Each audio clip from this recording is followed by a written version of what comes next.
mas mabilis pa itong kumalat kaysa sa pandemya. Malaking panganib ang dulot nito sa mamamayan.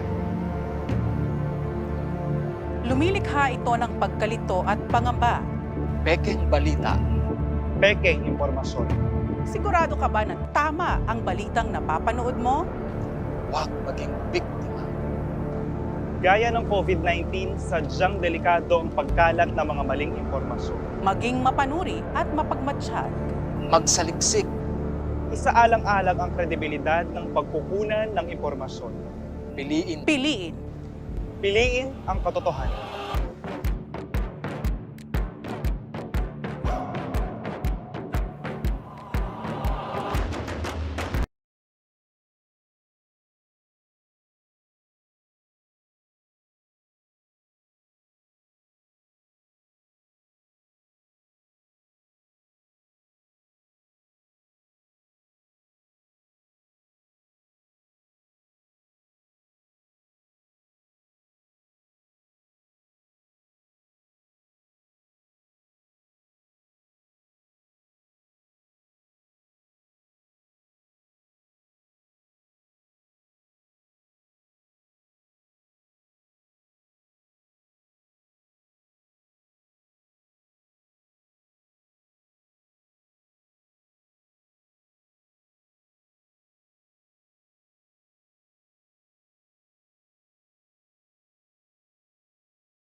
Para malabanan ang COVID-19, ang kailangan natin ay tama at totoong impormasyon, hindi fake news. Huwag ka agad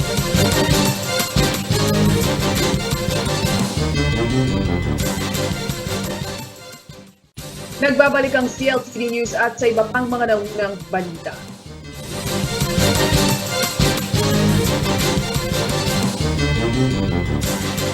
Para malabanan ang COVID-19, ang kailangan Narito na natin mga ay tama malalaking at balita totoong sa impormasyon, Central Luzon hindi ngayong fake news. araw. Huwag ka agad 1 out of maniniwala sa 3 nababasa senior at citizens naririnig. Ang Pampanga na pagkalat ng mga sumasailalim maling sa swab paniniwala tungkol testing sa COVID-19 positibo ay sa nagdudulot ng panik, COVID-19. takot at maling desisyon. Tubero Laging ng i-double prime check kung water saan patay nanggaling ang matapos nabasa o makuryente narinig maging habang mas mabilis pa itong kumalat kaysa sa pandemya. Malaking panganib ang dulot nito sa mamamayan.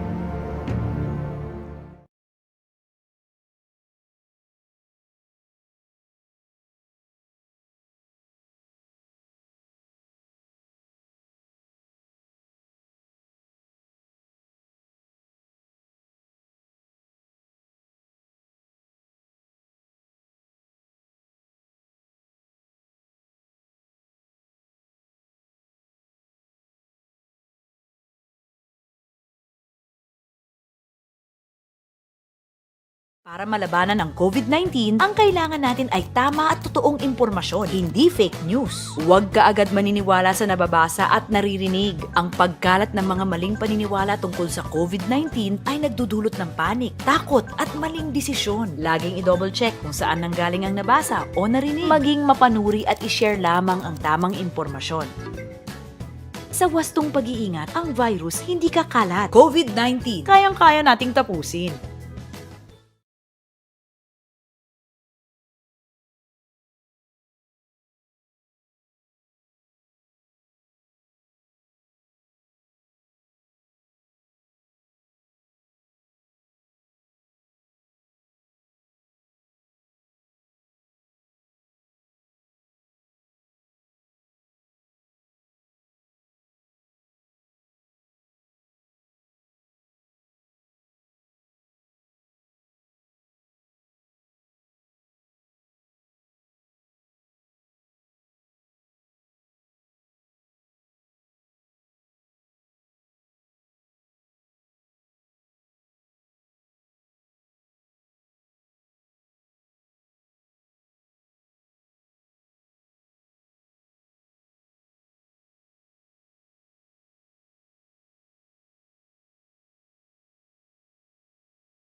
narito na mga malalaking balita Central Luzon ngayong araw.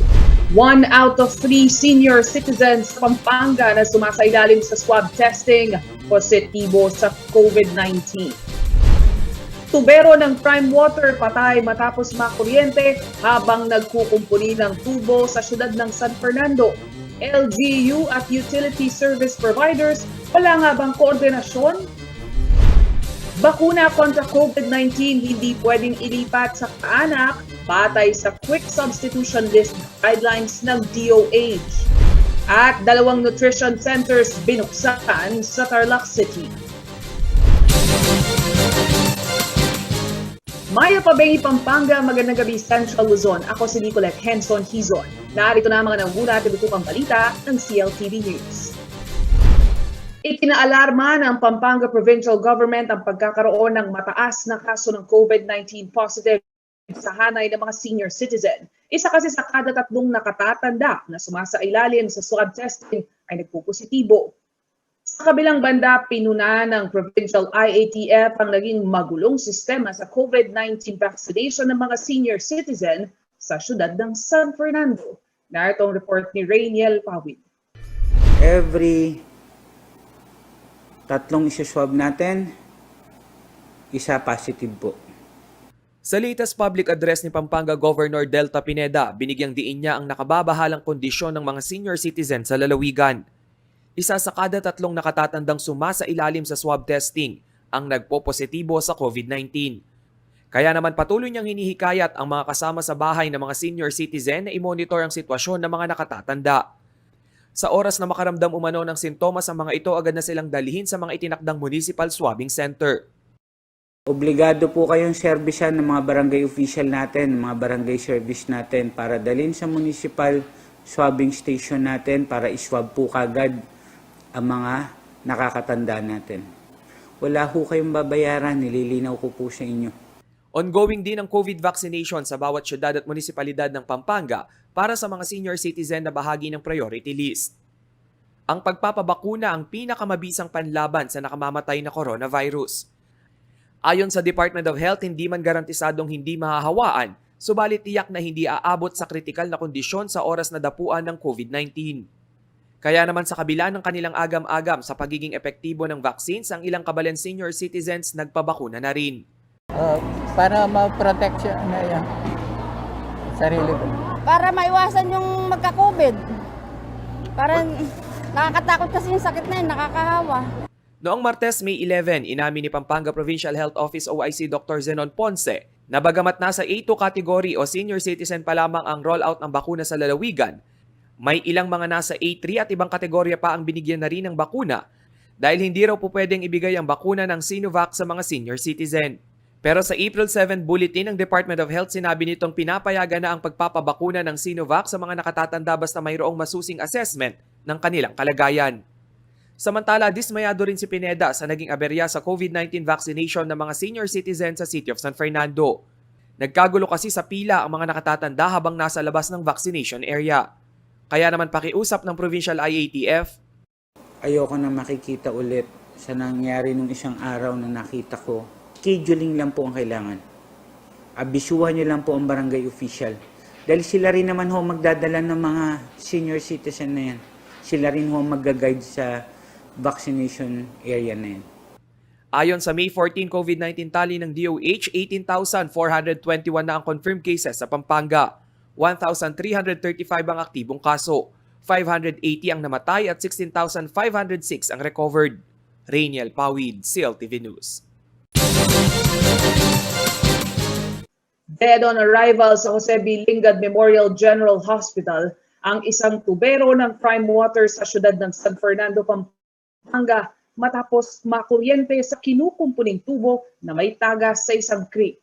Sa pagsisiyasat ng CLTV News, lumalabas na walang malinaw na koordinasyon ang utility companies at ang city government pagdating sa mga ganitong proyekto. Naritong ulat. Ang sumisirit na tubig sa tubo ng water concessionaire ng kumpanyang Prime Water na ito dito sa Barangay San Juan, Syudad ng San Fernando, ang naging mitsa ng buhay ng 49 anyos na si Aurelio Dueñas Jr.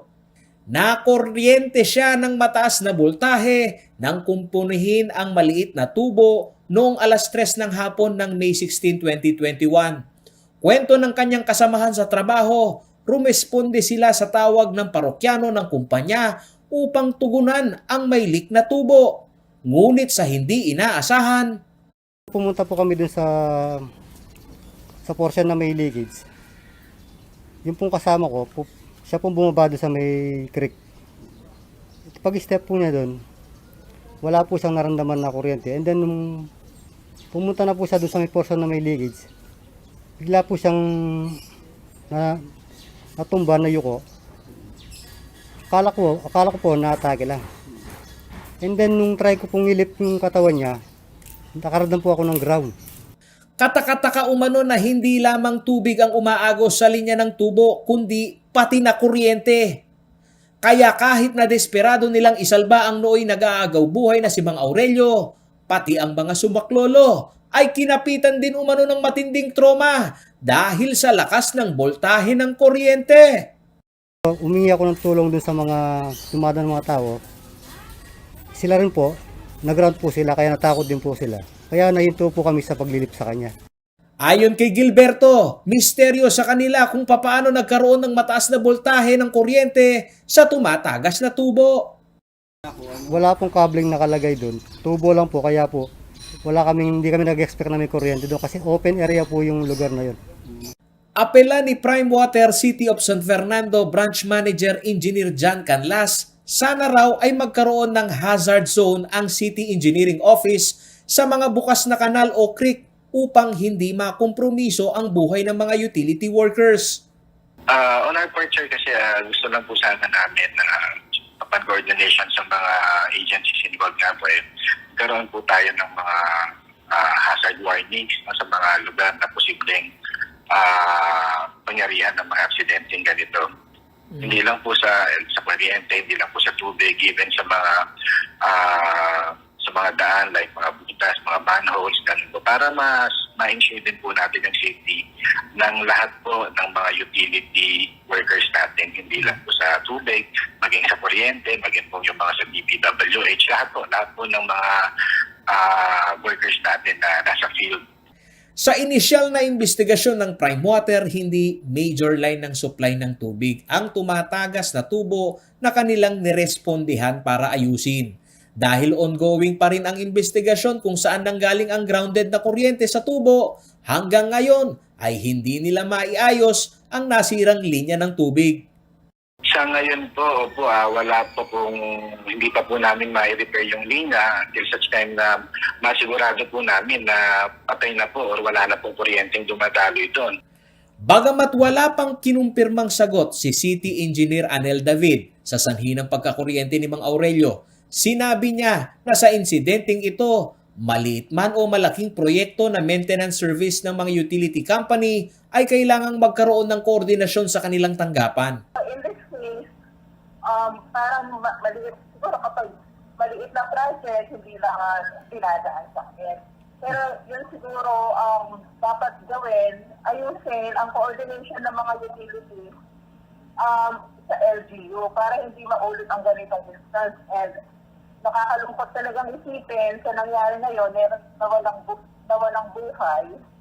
Sa pag-usisa namin kung bukod sa linya ng tubig, kung kasama sa urban planning ng syudad ang pagbaon sa lupa ng mga linya ng kuryente sa mga lamppost, sagot niya. Yun ang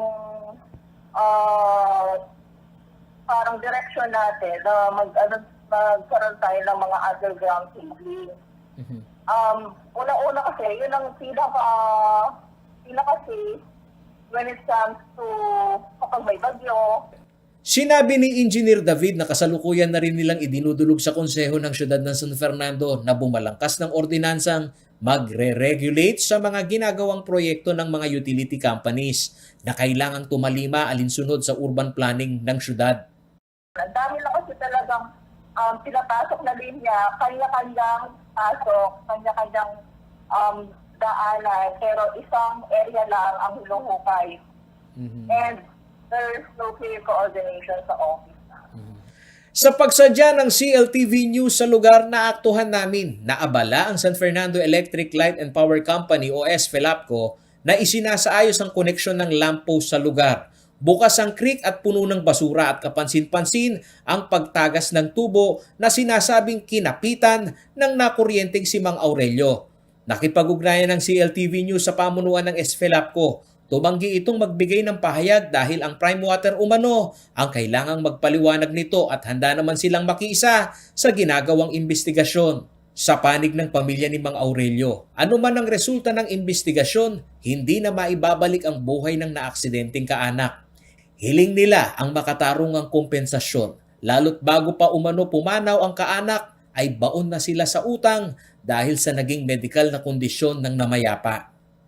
Ayun na nga po yung dinadaing namin. Actually kasi Sunday kahapon, walang opisina. Hindi po namin alam, lalo na yung asawa niya. Hindi po niya alam, tinitingnan niya lagi yung bag niya. Saan ko babayaran itong 35,000 na kabaon na to? May utang pa siya na 60,000. Hindi niya po alam. So, hindi naman po dapat mangyari iyon. Dapat may managutan naman po doon. Kasi nagtrabaho lang yung tito namin. Umasa lang siya na may kikitain pag uwi niya. Dapat kung sino yung may liability doon, kung sino yung may pananagutan doon, tulungan naman kami dito. Paulo G. Santos, CLTV News.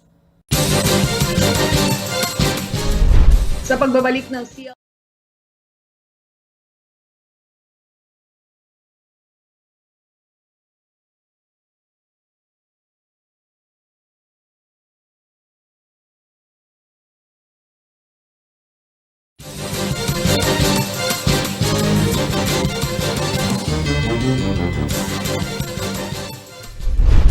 Narito na ang mga malalaking balita sa Central Luzon ngayong araw.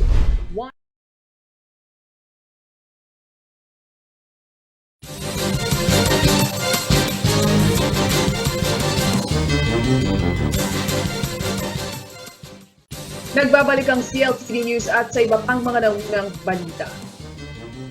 Arestado ang 12 katao matapos salakay ng mga operatiba ang 2 drug den sa bayan ng Subic sa Zambales. Nakumpiska sa mga suspect ang hinihinalang shabu na may estimated street value na 186,500 pesos. Ang detalye sa ulat ni Rainiel Pawid.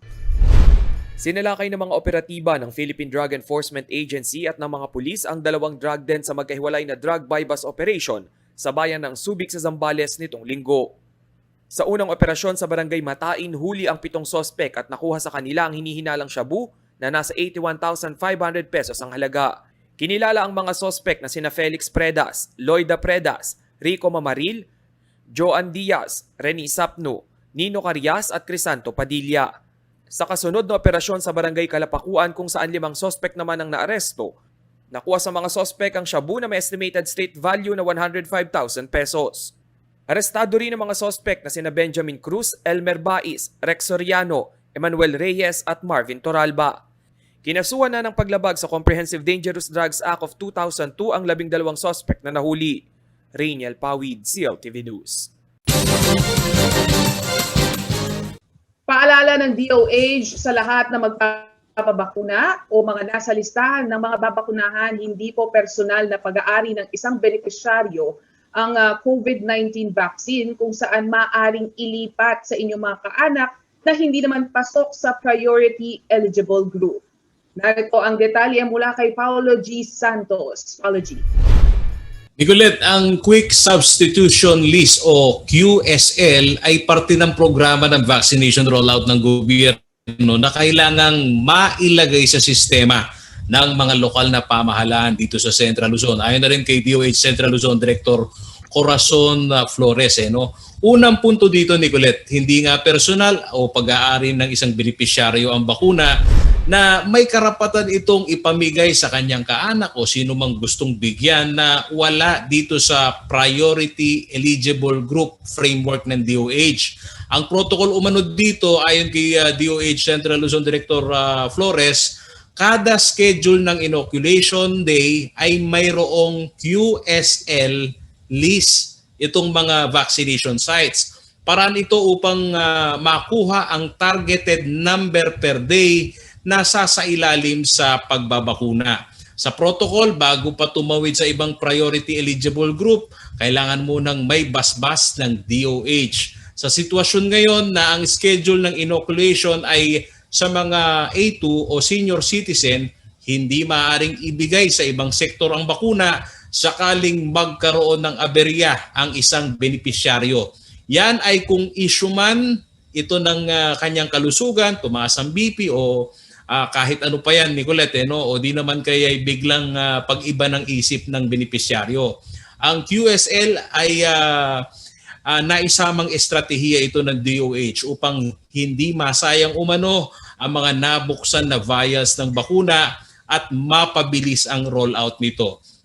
Ang naging controversial na issue nga dyan sa QSL, Nicolette, gaya ng nooy pagsalang ng may comorbidity na artistang si Mark Anthony Fernandez na hindi naman medical frontliner ngunit nakalusot at nagawang i-call up nga ng DILG ang lokal na pamahalaan ng Parañaque. Ngunit kalaunan ay nag-concede din ang DILG dahil sa ikinatwiran na walang medical frontliner na available noon.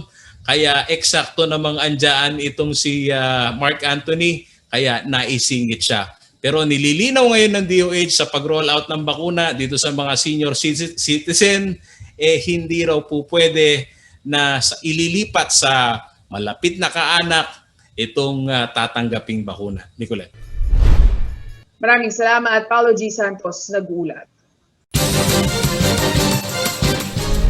Sa pagbabalik ng CLTV News, 2 nutrition centers binuksan sa Tarlac City. At pagsuko ng mga di umano'y rebelde ginamit sa pamumulitika ng gobyerno laban sa kritiko. Ayon yan sa Bayan Muna. Manatiling nakatutok para sa iba pang mga nangunang balita.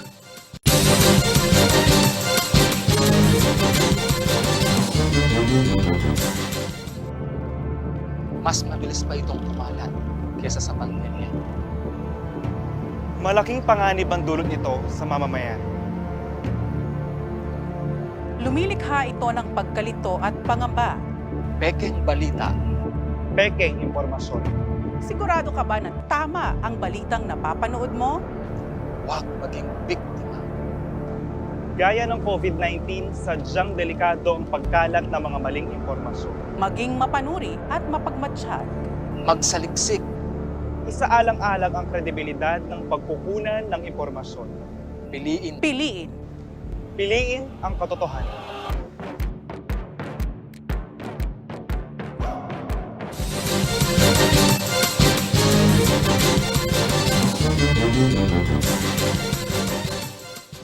Nagbabalik ang CLTV News at sa iba pang mga nangunang balita. Ngayong pandemya, kalusugan ang prioridad ng karamihan. Kaya naman sa Tarlac City, 2 nutrition centers ang muling binuksan ng Rebuild Foundation para matutukan ang nutrisyon ng kabataang Tarlacenyo. All out naman ang suporta ng city government para maging malnutrition-free ang lungsod. Si Rainiel Pawid ang may ulat.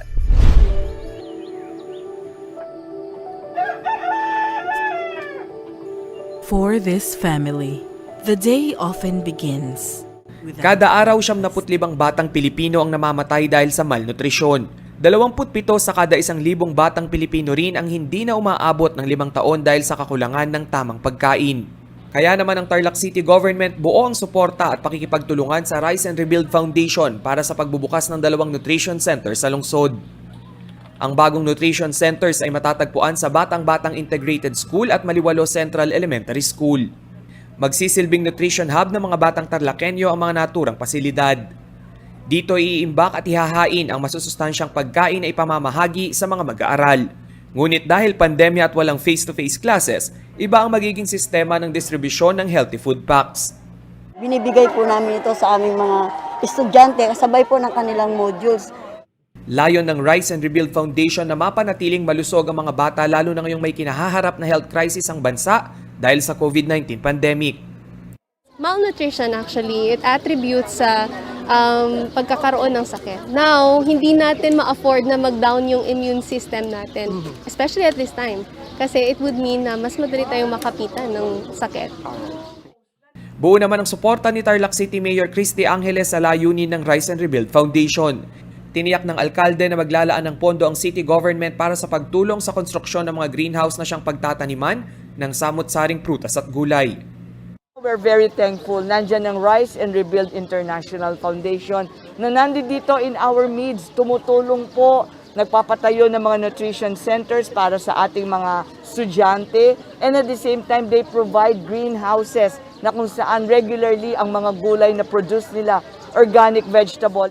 Sustainable backyard farming sa loob o malapit sa paaralan ng nakikitang solusyon para magtuloy-tuloy ang nasabing nutrition campaign.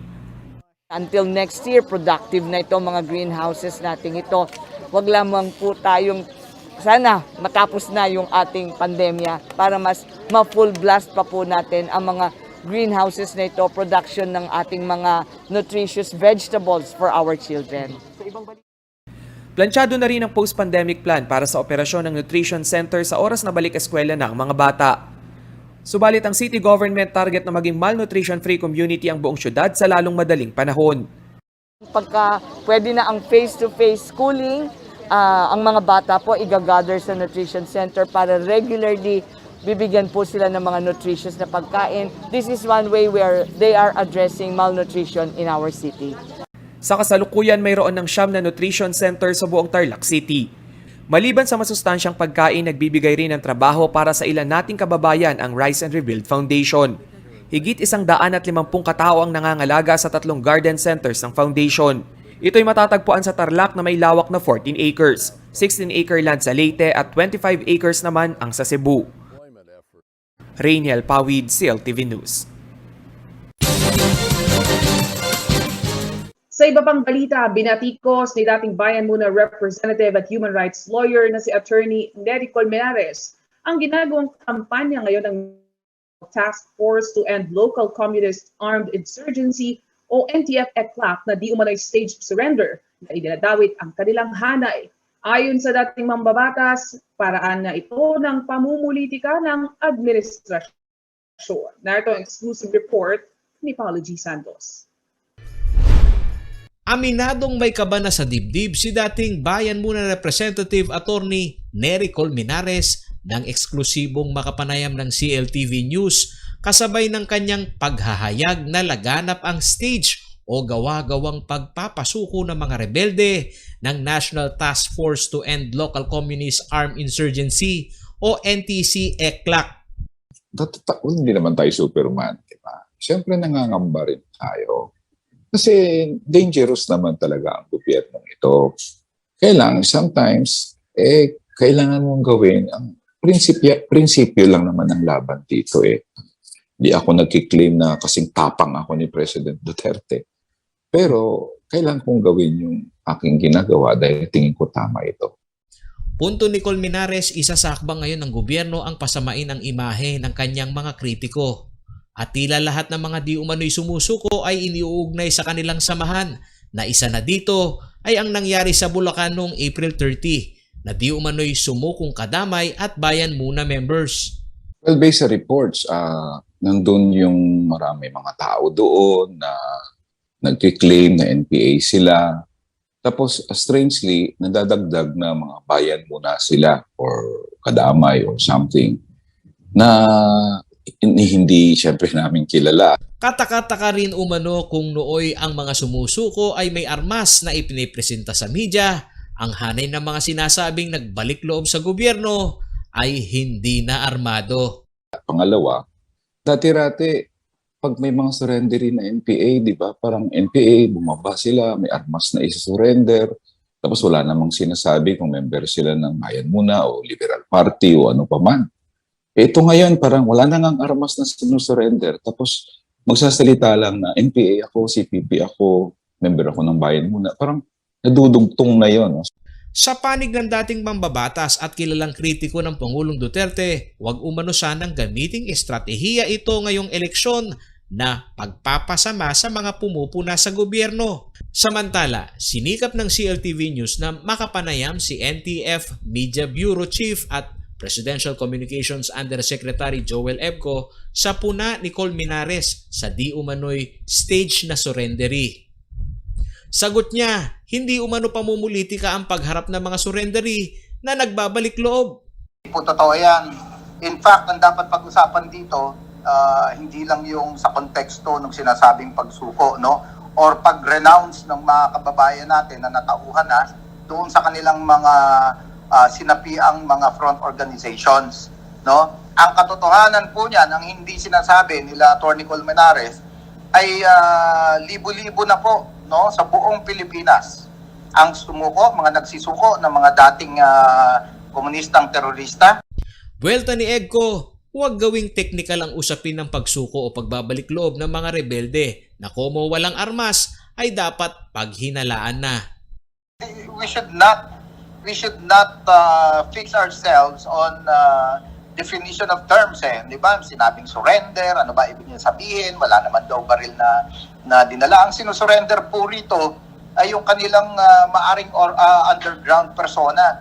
Ayon kay Yusek Ebco, ipipresenta nila ang mga datos ng kabuuan ng mga sumuko sa gobyerno. Kabilang na dito ay ang kamakailan na pagpresenta ng di umano'y kadamay at bayan muna sa Bulacan.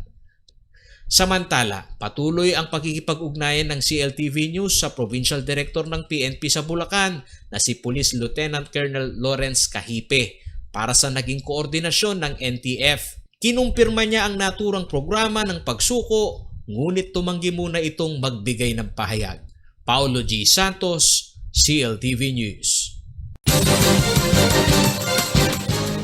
Yan ang mga balitang nakakalap ng CLTV News. Para sa karagdagan pang detalye ay maaari niyong i-follow ang aming social media pages at CLTV36Official, at CLTV36News, at CLTV36. Kung nais mong balikan ang mga programa ng CLTV, maaari niyong bisitahin ang aming YouTube channel at CLTV36Official, ang ating website, www.cltv36.tv.